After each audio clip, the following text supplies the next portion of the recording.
الحمد لله، والصلاة والسلام على مولانا رسول الله وآله وصحبه.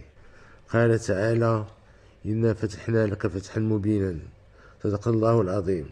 شعبي العزيز، بعد 50 سنة من التضحيات، ها نحن نبدأ بعون الله وتوفيقه فتحا جديدا في مسار ترسيخ مغربية الصحراء والطي النهائي لهذا النزاع المفتعل في إطار حل توافقي على أساس مبادرة الحكم الذاتي. وإنه من دواعي الاعتزاز أن يتزامن هذا التحول التاريخي مع تخليد الذكرى 50 للمسيرة الخضراء والذكرى 70 لاستقلال المغرب.